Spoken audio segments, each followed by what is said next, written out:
موت کی تکلیف کیا ہے، موت کی مصیبت کیا ہے۔ اللہ اکبر، اگر سرہانے بیٹے ایک نہیں 10 بیٹے بھی سرہانے کھڑے ہیں تو باپ کی موت کی تکلیف کو کوئی ایک بیٹا نہیں اٹھا سکتا، کوئی بیٹا اس کو شیئر نہیں کر سکتا، اولاد اس کو شیئر نہیں کر سکتی، بہویں اس کو شیئر نہیں کر سکتی۔ اور موت کی تکلیف کتنی سخت ہے، آئیے اس کی ایک جھلک آپ کو بتا دوں۔ اپنے مسائل کا حل یاد رکھنا صرف تعویذات کے اندر نہیں ہے، تعویذات میں ڈوبنے والی میری سنی قوم سن لو، ہر مشکل کا علاج تعویذ نہیں ہے۔ تعویذات میں سحر اور جادو کا علاج تو ہو سکتا ہے لیکن ہر مشکل کا علاج نہیں ہے، ہر مصیبت کا علاج نہیں ہے۔ تعویذات پر تکیہ کر کے بیٹھنے والی میری قوم، تیرے لیے تو اللہ کے رسول نے نسخہ کیمیا عطا کیا ہے۔ سن لو موت کی تکلیف کیا ہے۔ اللہ اکبر، صحابی رسول حضرت سیدنا عمرو ابن عاص رضی اللہ تعالیٰ عنہ ارشاد فرماتے ہیں، جس کو فقیہ ابو اللہ سمرقندی لکھتے ہیں، کیا لکھتے ہیں؟ اللہ اکبر، جب کوئی انسان دنیا سے جا رہا ہو، جب کسی کی روح نکل رہی ہو، جب کسی کو موت آ رہی ہو، اللہ اکبر، یہاں نیک اور بد کی تمیز نہیں ہے، یہ نیک اور گنہگار کی ابھی یہاں پر تفریق نہیں ہے، یا مطلقاً سب کے لیے بیان کیا جا رہا ہے۔ جب کوئی دنیا سے جاتا ہے چاہے نیک ہو یا گنہگار، اس کے سینے پر ایسا بوجھ لگتا ہے، ایسا لگتا ہے کہ جیسے زمین اور آسمان کو اس کے سینے پہ رکھ دیا گیا ہو۔ اگر کسی کے سینے پر زمین اور آسمان رکھ دیا جائے تو اس وقت تو اس کو کتنی تکلیف ہوگی، اس وقت تو اس مرنے والے کو تکلیف ہوتی ہے۔ اپنے کانوں میں ایئر فون لگا کر گانے سننے والے جوانوں کی توجہ چاہتا ہوں، شراب کی نشستوں کو آباد کرنے والوں کی توجہ چاہتا ہوں، رات رات بھر انٹرنیٹ پر بیٹھ کر زنا کے مناظر دیکھنے والوں کی توجہ چاہتا ہوں۔ میرے بھائیوں غور تو کرو، ایک منزل وہ آپ پر بھی آنی ہے، وہ مجھ پر بھی آنی ہے۔ وہ منزل کون سی ہے؟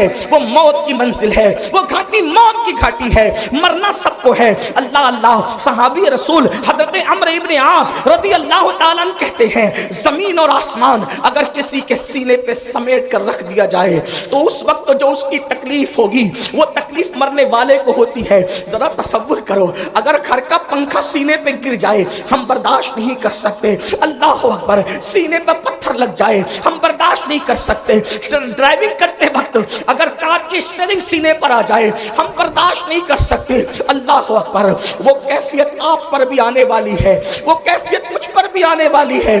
اندھیرا گھر، اکیلی جان، دم گھٹتا، دل اکتاتا، خدا کو یاد کر پیارے، وہ ساعت آنے والی ہے۔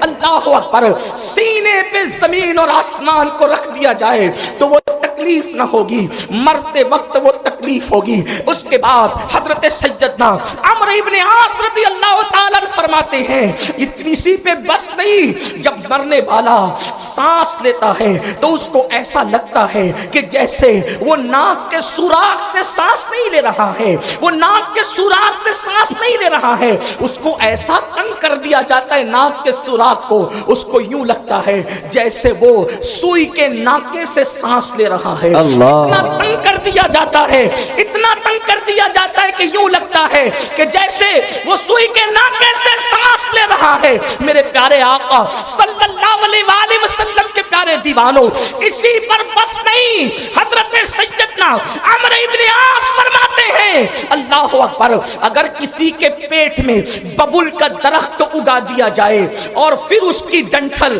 اس کے نیچے کے مقام سے کوئی کھینچے اس طرح سے کہ اس کی رگ رگ میں ببول کا کانٹا چبا ہوا ہو اور کھینچنے والا زور سے کھینچے تو اس وقت اس کے پیٹ کی کیفیت کیا ہوگی، اس وقت اس کی رگوں کی کیفیت کیا ہوگی، اس وقت اس کی شریانوں کی کیفیت کیا ہوگی۔ عمرو ابن عاص کہتے ہیں جب روح نکلتی ہے تو ایسا لگتا ہے کہ جیسے ببول کا کانٹا کا درخت پیٹ میں اگا کر کوئی نیچے سے کھینچ رہا ہے، یہ کیفیت ہوتی ہے مرنے والے کی۔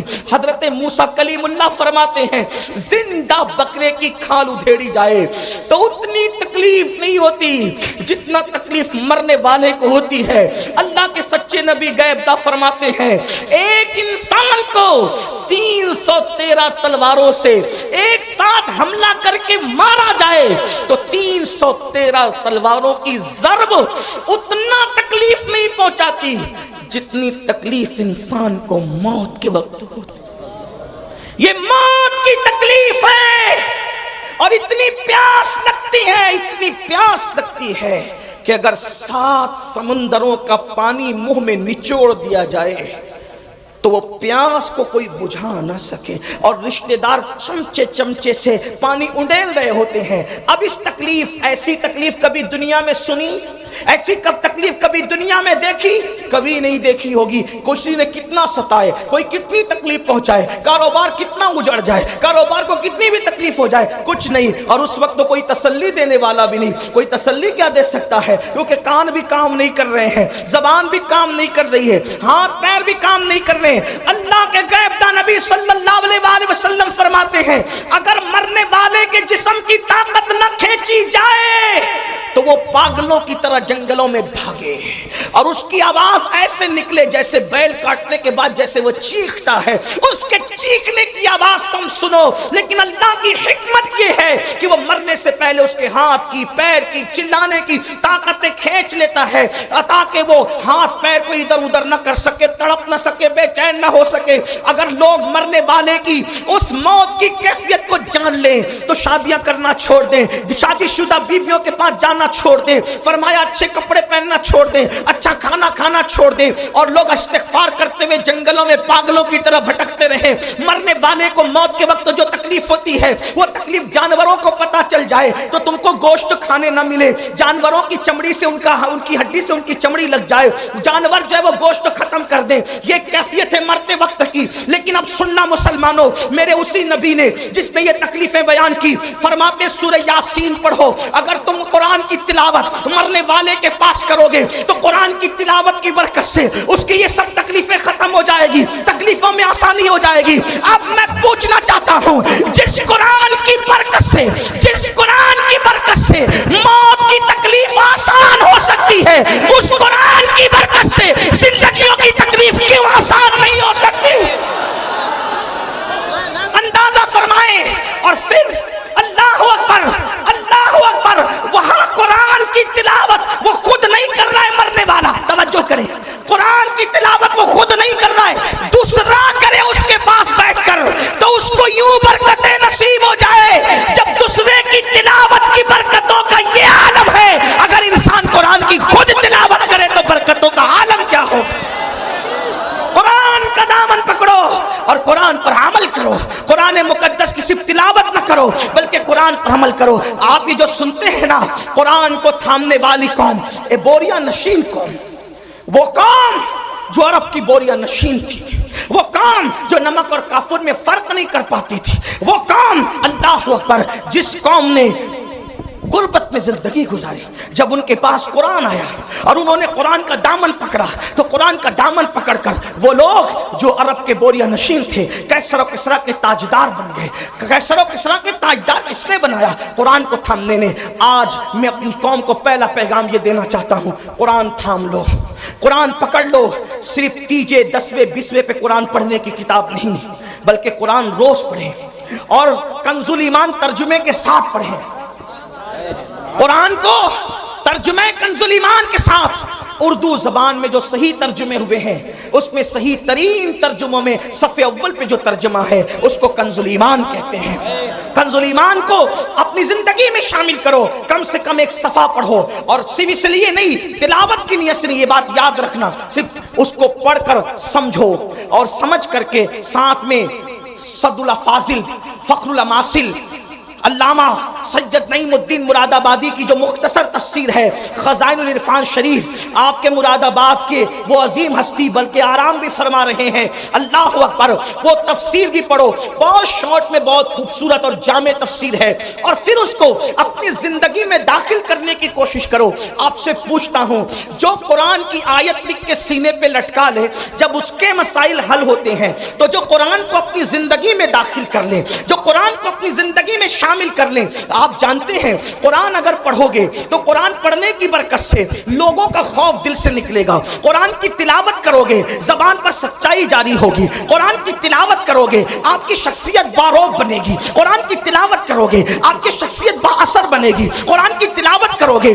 آپ کی ذلتیں عزتوں میں تبدیل ہو جائے گی. قرآن کی تلاوت کرو گے ناکامیاں کامیابیوں میں تبدیل ہو جائے گی. قرآن کی تلاوت کرو گے دشمنوں کو اللہ تمہارے قدموں میں جھکائے گا. دشمن کتنا بھی بلند ہوگا وہ نیچے ہوگا اور تم اوپر نظر آؤ گے. قرآن پکڑ کر تو دیکھو, قرآن تھام کر تو دیکھو. قرآن کو طاق کی زینت بنانے والے, قرآن کو اپنے سینے کی زینت بنا کے دیکھ. قرآن کو طاقوں میں رکھنے والے اور جزدان میں لپیٹ کر بند کرنے والے اس کو اپنے دل میں بند کر کے دیکھ. قرآن مقدس کو سچے دل سے تھام کے دیکھو. انشاءاللہ جب وہ دشمن مغلوب ہوگا آپ کو غلبہ نصیب ہوگا. وقت کی حکومتیں تمہارے قدموں میں گرتی نظر آئے گی. ایک بار قرآن پکڑ کر دیکھو, قرآن تھام کے دیکھو. سب کی کتابیں پڑھنے والوں رب کی کتاب پڑھ کے دیکھو. سب کی کتابوں پہ دل دینے والوں رب کی کتاب کو دل دے کے دیکھو. میرے آقا فرماتے ہیں زمین پہ کھڑے رہنے والے کو آسمان کے تارے چمکتے نظر آتے ہیں مگر آسمان والوں کو وہ گھر ستاروں کی طرح چمکتے دکھتے ہیں. جس گھر میں قرآن کی تلاوت ہوتی ہے, جس گھر میں تلاوت نہ ہو وہ گھر ویران قبرستان کی طرح ہے. قرآن کو پکڑو اس لیے کہ قرآن ادنا کو اعلیٰ کر دیتا ہے, قرآن بلند کر دیتا ہے, قرآن عزت دیتا ہے, قرآن عروج دیتا ہے, قرآن کامیابی دیتا ہے, قرآن کامرانی دیتا ہے. اللہ اکبر. قرآن اللہ کی کتاب ہے, قرآن کلام اللہ ہے. اللہ اکبر. یہ اللہ کی نازل کردہ کتاب ہے. جس نے قرآن پڑھا اس کی زندگی سنور گئی. اور میرے آقا نے 23 سال کی قلیل مدت میں جو انقلاب برپا کیا تھا وہ قرآن کا انقلاب تھا, قرآن کی تلاوت کا انقلاب تھا, تعلیم قرآن کا انقلاب تھا. ایک روایت دل کے کانوں سے سن لے. ایک شخص ہے جن کا نام حضرت طفیل ہے, حضرت طفیل ابن عمرو دوسی ہے. اللہ اکبر. وہ مکہ المکرمہ آئے. توجہ کرنا میرے نوجوانوں, جو بوڑھے ہیں انہوں نے تو دنیا دیکھ لی ہے. اے جوانوں, اب دنیا کے چیلنجز کا مقابلہ ہمیں کرنا ہے. ہمیں قرآن تھامنا ہے, قرآن لے کر آگے بڑھنا ہے. قرآن کی طرف آؤ. اللہ کے نبی نے قرآن کی طرف بلایا, نہ عرب کی طرف بلایا, نہ عجم کی طرف بلایا, نہ سیاہی کی طرف بلایا, نہ سفیدی کی طرف بلایا. میرے آقا نے نہ کی طرف بلایا, نہ قبیلے کی طرف بلایا. حضور نے قرآن کی طرف بلایا. آؤ قرآن کی طرف پلٹیں, آؤ قرآن کی طرف رجوع کریں, آؤ قرآن کی طرف توجہ کریں. اللہ اللہ. دشمن دوست کیسے ہوتے ہیں, بیگانہ اپنا کیسے ہوتا ہے. اللہ اللہ. طفیل ابن عمر کہتے ہیں کہ میں مکہ تجارت کے لیے آیا تھا. مکے میں ہنگامہ تھا, مکے میں طوفان تھا. کیا طوفان تھا؟ جو بھی تاجر مکے میں آتا اس کو آتے ہی مکے والے گھیر لیتے. مکے کے وہ دشمن, وہ گنڈے جو رسول اللہ کے خلاف تھے وہ گھیر لیتے. ان میں اونچا اور بڑا نام جو ہے اللہ اکبر اس بدماشی میں ابو جہل کا ہے. یہ بڑا زیادہ بدتمیز تھا, اس کو اس امت کا فرعون کہا گیا. طفیل کہتے ہیں ابو جہل میرے پاس آیا اور آنے کے بعد کہنے لگا طفیل محمد کو تو جانتے ہو نا؟ اس نے کہا نہیں میں نے نہیں دیکھا لیکن نام سنا ہے. کہا آج کل بڑی بڑی باتیں کرتے ہیں, کہتے ہیں کہ ان پہ قرآن نازل ہوتا ہے, وہ اللہ کے نبی ہیں, اللہ کے پیغمبر ہیں. طفیل ان کے قریب نہ جانا, جو ان کے قریب جاتا ہے معاذ اللہ وہ جادوگر ہیں, ان کے جادو کا شکار ہو جاتا ہے. تو نے بھی قریب نہ جانا ورنہ تو جادو کا شکار ہو جائے گا, تو اپنے مذہب سے بدزن ہو جائے گا, تو اپنے مذہب سے دور ہو جائے گا. طفیل کہتے ہیں ابو جہل نے اتنا خطرناک پروپیگنڈا کیا. ہمیں قرآن کے سانچے میں ڈھل جانا ہوگا, اپنی زندگی میں قرآن شامل کرنا ہوگا. لیکن اللہ اکبر بڑی معذرت کے ساتھ ہم سب کرنا چاہتے ہیں, قرآن کی طرف آنا نہیں چاہتے. میں ہاتھ نہیں اٹھواؤں گا لیکن اتنا ضرور کہوں گا اپنے ضمیر سے پوچھو مسلمان کتنے مسلمان ہیں جو روز قرآن کی تلاوت کرتے ہیں. واٹس ایپ گھنٹوں گھنٹوں کتنے لوگ دیکھتے ہیں, فیس بک کتنے لوگ چلاتے ہیں, یوٹیوب کتنے لوگ دیکھتے ہیں, اور قرآن کتنے لوگ صرف پڑھنے کی, بلکہ بیشتر مسلمان وہ ہیں جنہیں قرآن پڑھنا بھی نہیں آتا. جو قرآن نہیں پڑھنا جانتے وہ سن لیں. ہمارے بزرگوں سے ہم نے سنا, انہوں نے فرمایا جس نے دنیا میں قرآن پڑھنا نہیں سیکھا نا وہ قیامت کے دن اندھا اٹھے گا. اندھا, جو دنیا میں اندھا پیدا ہو دنیا کی کوئی چیز دیکھ پاتا ہے, اور قیامت میں تو اللہ کا دیدار ہوگا. قیامت میں تو جنت ہوگی، قیامت میں تو رسول اللہ کا دیدار ہوگا۔ اب آپ سے پوچھتا ہوں، اندھے اٹھو گے قرآن نہ پڑھنے پر تو کیا دیکھو گے، کیا مزے لوگے؟ قرآن مرنے سے پہلے پڑھنا سیکھ لو، علم سیکھنے کی کوئی عمر نہیں ہوتی۔ یہ علماء کا جو اتنا درد ہے نا، پڑھ لو پڑھ لو پڑھ لو، ٹائم نہیں ملتا۔ میں کہا کمپیوٹر سیکھنے کا ٹائم ملا،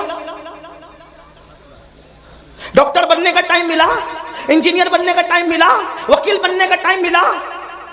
واٹس ایپ سیکھا، بڈھے بڈھے واٹس ایپ چلا رہے، چلائیں اچھی بات ہے، کوئی میں وہ نہیں کرتا، لیکن بڈھے واٹس ایپ چلا رہے تو تنگ کیے ہوئے جن کے پاس نمبر ہے، ہر 2-4 منٹ پر کچھ نہ کچھ ڈالتے رہتے، کیونکہ کوئی کام ہی نہیں۔ وہ بڑے بوڑھے معاف کرنا بڑی عجیب بات ہو گئی ہے۔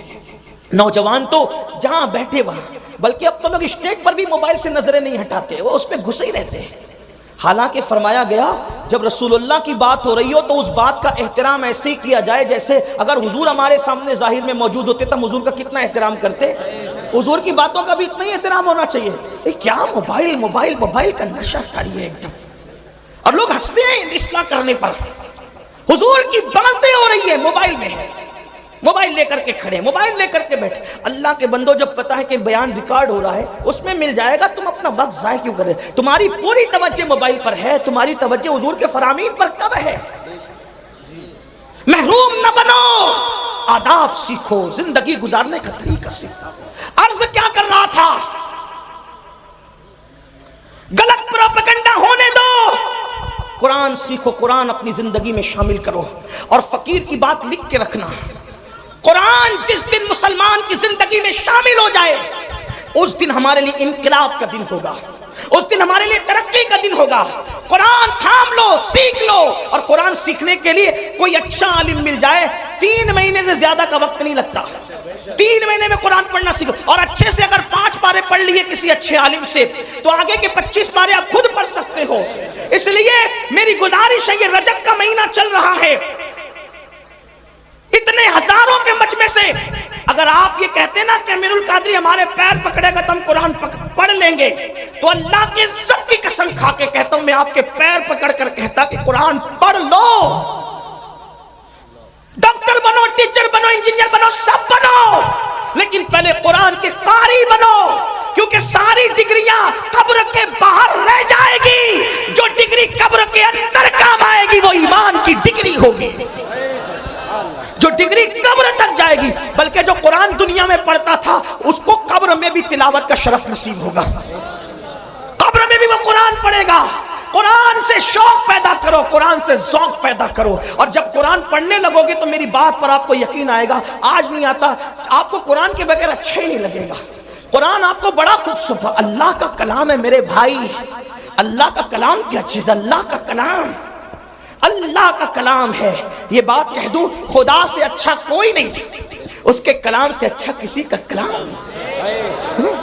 اپنے بچوں کو بھی پڑھاؤ، جو صرف اپنے بچے کو دیکھ کے ناظرہ قرآن پڑھا دیتا ہے، اللہ اس کے اگلے پچھلے گناہ معاف کر دیتا ہے۔ لیکن خالہ اماں سے نہیں پڑھانا، ایرے گہرے سے نہیں پڑھانا، جو بہترین قاری مخرج کے ساتھ صحیح پڑھا سکتا ہو اس کو پڑھانا، کیونکہ ٹیوشن اور کوچنگ کے لیے تم ہزاروں روپے خرچ کرتے ہو، تو قرآن پڑھانے کے لیے اگر لاکھوں کرنا پڑے تو لاکھوں خرچہ کرو۔ میں ان مدارس کو سلام کرتا ہوں جو اخلاص کے ساتھ قرآن کی خدمت کر رہے ہیں، ان علماء کی عظمت کو سلام کرتے ہیں جو قرآن کی خدمت کر رہے ہیں۔ اللہ اکبر!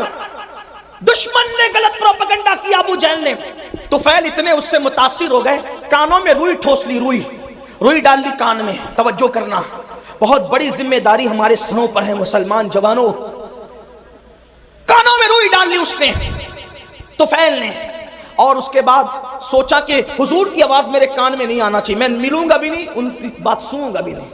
کہتے ہیں طفیل آخری رات آ گئی، اب مجھے، چونکہ میں مکہ تجارت کے لیے آیا تھا، آخری رات آ گئی، مجھے مکے سے جانا کہاں تھا؟ اپنے وطن۔ میں نے سوچا محمد عربی تو گھر میں سو رہے ہوں گے، چلو چل کر آدھی رات کے بعد کعبے کا طواف کر لیتے ہوئے۔ کعبے کا طواف اور حج وغیرہ اسلام سے پہلے بھی لوگ جو مسلمان نہیں تھے مکے والے وہ بھی کرتے تھے، آس پاس والے بھی کرتے تھے، تو میں کعبے کا طواف کر لوں۔ تو طواف کعبہ کے لیے جب میں نے مطاف پہ قدم رکھا تو طفیل کہتے ہیں، اب میں اس کو اپنے الفاظ کے جامع بطور مفہوم پیش کرنے لگا ہوں۔ طفیل کہتے ہیں کہ چاندنی رات تھی، چاند کی دودیا روشنی میں اپنے الفاظ کے جائیں بطور مفہوم پیش کروں. چاند کی دودھ یا روشنی مطاف کی زمین کو مزین کر رہی تھی اور غلاف کعبہ سے چھن چھن کر انوار و تجلیات نکل کر قلوب و اذہان کو منور کر رہے تھے. ایسے میں ایک دلکش سی آواز، ایک سریلی سی آواز، اس آواز کا کیا کہنا جسے لہن داؤدی بھی رشک کی نگاہ سے دیکھے. ہائے ہائے وہ آواز، لہن داؤدی کو رشک کی نگاہ سے دیکھنے کی بات اس لیے کر رہا ہوں کہ جب داؤد زبور پڑھتے ہیں، توجہ کریں، داؤد زبور پڑھیں تو داؤد کی زبور سننے کے لیے پرندے ٹھہر جائیں، ہوا رک جائے، پانی بہنا بند ہو جائے، یہ داؤد کی تاثیر علیہ السلام. لیکن جب محمد الرسول اللہ کی آواز نکلے تو خالق کائنات، خلاق کائنات، کائنات کو پیدا کرنے والا خداوند قدوس اس آواز کا مشتاق ہے، مشتاق. اللہ اکبر. اسی لیے تو دیکھیں ان کے چہرے کا بھی اشتیاق ہے اور ان کی آواز کا بھی اشتیاق ہے اور ان کی ملاقات کا بھی اشتیاق ہے. اسی لیے تو قرآن میں جگہ جگہ ہے قل یا ایھا الکافرون قل هو اللہ احد قل ان کنتم تحبون اللہ. اللہ اکبر. اللہ اللہ. جگہ جگہ قل کیوں ہے؟ یعنی محبوب آپ فرما دے، محبوب آپ فرما دے، محبوب آپ فرما دے. یا اللہ پاک کلام تیرا ہے اور تو کہتا ہے آپ فرما دے، یہ آپ سے کیوں سننا چاہتا ہے تو استاد زمن بڑے خوبصورت لب و لہجے میں اس کی عقدہ کشائی کرتے ہیں اور کہتے ہیں قل کہہ کے اپنی بات بھی، قل کہہ کے اپنی بات بھی لب سے تیرے سنی. اللہ کو ہے اتنی تیری گفتگو پسند، اللہ کو ہے اتنی تیری گفتگو پسند. آتوفیل کہتے ہیں خوبصورت سی آواز میرے کانوں میں آ گئی. میں نے سوچا آواز اتنی خوبصورت ہے تو آواز والا کتنا خوبصورت ہوگا، آواز والے کا انداز کیا ہوگا. آواز خوبصورت، کلام خوبصورت، اس کا چہرہ بھی تو دیکھیں. تو فیل کہتے ہیں میں بےتاب ہو گیا، میں بے قرار ہو گیا، اپنے آپ پہ قابو نہ رکھ سکا اور میں دوڑ کر کے گیا تو میں نے کیا دیکھا کہ حضور ہی تھے جو نماز میں تلاوت کر رہے تھے اور میرے کان اس طرف متوجہ ہو گئے. میں نے سوچا یہ شاعری بھی نہیں، یعنی نظم بھی نہیں، یہ نثر بھی نہیں، نہ نظم ہے نہ نثر ہے. اس لیے کہ اللہ اکبر، نظم کہیں تو کیسے کہیں، نثر کہیں تو کیسے کہیں. وہ سخن ہے جس میں سخن نہ ہو، وہ بیان ہے جس کا بیان نہیں. جب بندے کے کلام کی یہ شان ہے تو اس کے بنانے والے خدا کی شان کا عالم کیا ہوگا. آپ دیکھتے چلے جائیں. اس کا کوئی جواب ہے والتین والزیتون وطور سینین وہذا البلد الامین. یہاں ردیف و قافیے کی ساری رانائیاں قربان ہو رہی ہے. اللہ اللہ، آئے کہاں سے لائے کلام؟ والتین والزیتون وطور سینین وہذا البلد الامین لقد خلقنا الانسان فی احسن تقویم ثم رددناہ اسفل سافلین الا الذین آمنوا وعملوا الصالحات فلہم اجر غیر ممنون فما یکذبک بعد بالدین الیس اللہ باحکم الحاکمین فلا صدق ولا صلی ولکن کذب وتولی ثم ذهب الى آلہ یتمطى اولا لک فاولا ثم اولا لک فاولا. یہ رانائیہ تو دیکھے کروڑوں ردیف و قافیے بھی حیرت سے تک رہے ہیں کہ آخر اس کلام کو کہے تو کیا کہے. فصحا عرب کے بڑے بڑے تیرے آگے یوں ہے دبے لچے، کوئی جانے منہ میں سوال ہی نہیں بلکہ جسم میں جان. لا ردیف اور قافیے کی یہ رانائیاں، لیکن ہم اس کو ردیف کہتے ہیں نہ قافیہ کہتے ہیں. قرآن کی رانائیاں کیا ہے؟ اللہ اکبر. بہرحال اللہ اللہ، اختصار دیکھیں تو یہاں تک انا اعطیناک الکوثر فصل لربک وانحر ان شانئک هو الابتر. اختصار کی انتہا ہے والعصر ان الانسان لفی خسر الا الذین آمنوا وعملوا الصالحات وتواصوا بالحق وتواصوا بالصبر. اللہ اللہ. اور معنی کا حال یہ توجہ کریں، کسی کے کلام میں اتنے معنی نہیں. توجہ ہے آپ کی، جس کے رب کے کلام میں معنی. قرآن کا نزول بند ہو گیا، قرآن کا نزول بند ہو گیا، معنی کا نزول آج بھی غلاموں کے دل پہ ہو رہا ہے. ایسے ایسے معنی، زندہ کلام ہے، زندہ کلام ہے حی و قیوم کا. ایک مرتبہ سنا دوں آپ کو، والعصر ان الانسان لفی خسر. لوگ معنی ڈھونڈتے ڈھونڈتے تھکے، الگ الگ معنی، روز نیا معنی. کوئی بن کے تو دیکھیں اس در کا غلام. ایک بار حضرت ابی بن کعب نے تلاوت کی والعصر ان الانسان لفی خسر الا الذین آمنوا وعملوا الصالحات وتواصوا بالحق وتواصوا بالصبر. پوچھا کہ اس کا مطلب کیا ہے؟ مطلب تو بہت تھے، اس دن بیان یہ کیا والعصر زمانہ مراد ہے محبوب کا زمانہ ہے، والعصر عصر عصر اس سے نماز عصر بھی ہے، وقت عصر بھی ہے، لیکن میرے امام نے اس کا ترجمہ کئی تفسیر کا اتنے مجموعہ نچوڑ کر یہ لیا زمانے محبوب کی قسم. والعصر کا مطلب محبوب تیرے زمانے کی قسم. کیوں؟ اس لیے کہ سارے زمانوں سے بہتر زمانہ محبوب تمہارا زمانہ. خیر القرون کرنی، خیر القرون کرنی، آقا فرماتے خیر القرون کرنی، سب سے بہتر زمانہ میرا زمانہ ہے. تو لوگوں نے کہا قرنی سے کیا مراد؟ مطلب میرے زمانے سے کیا مراد؟ توجہ ہے آپ کی، عاشق کسی طرح کی باتیں کرتے ہیں. قرنی سے کیا مراد؟ قرنی سے کیا مراد؟ وہ حضور کا وصال ہو گیا زمانہ ختم کا نہیں، جب تک خلافت راشدہ قائم رہی حضور کا ظاہری زمانہ موجود رہا. کیونکہ حضور نے عصری نہیں فرمایا بلکہ قرنی فرمایا، کیونکہ عصری کہتے تو بھی کام ہو جاتا. قرنی کیوں فرمایا؟ قرنی قرنی قرنی جس میں قاف ہے، را ہے، نون ہے، یا ہے، مطلب اس میں بھی 4 حروف ہیں. قرنی بہترین زمانہ میرا زمانہ. تو قرنی کا مطلب کیا؟ تو عشاق کہتے ہیں، عشاق کہتے ہیں قاف سے مراد، توجہ کریں، عشاق کہتے ہیں قاف سے مراد یہ صدیق کی قاف ہے. قرنی میں قاف، صدیق کی قاف ہے، را عمر کی را ہے، نون عثمان کی نون ہے، یا علی کی یا ہے. مطلب بتایا ابو بکر عمر عثمان کے زمانے کو مجھ سے جدا کرنے کی کوشش نہ کرنا، 4 یاروں کا زمانہ بھی میرا زمانہ ہے. قرنی. اب جن کو خلافت راشدہ سمجھ میں نہیں آتی وہ کوئی اور راستہ ڈھونڈ لے. 4 یاروں کے بغیر کسی کا نہ گزر ہے نہ کسی کا بسر ہے، اس لیے کہ جو 4 یار والا ہے وہی مصطفیٰ جان رحمت کے پیار والا ہے، جو 4 یار والا ہے وہی سچا اہل بیت والا ہے. اسی لیے تو میرے امام کہتے ہیں تیرے غلاموں کا نقش قدم رائے خدا وہ کیا بہک سکے جو یہ سراغ لے کے چلے. جنا بنے گی محبان 4 یار کی قبر جو اپنے سینوں میں یہ 4 باغ لے کے چلے. قرنی قرنی. پہلے ابو بکر کا قاف لایا گیا، پتا چلا پہلا زمانہ ابو بکر صدیق کا ہو گیا. بہرحال تو عرض کر رہا تھا والعصر زمانے محبوب کی قسم. اور فی ان الانسان لفی خسر، تو میرے آقا نے فرمایا اس سے مراد ابو جہل ہے. توجہ کریں قرآن کی درس، اور بھی تفاسیر ہیں.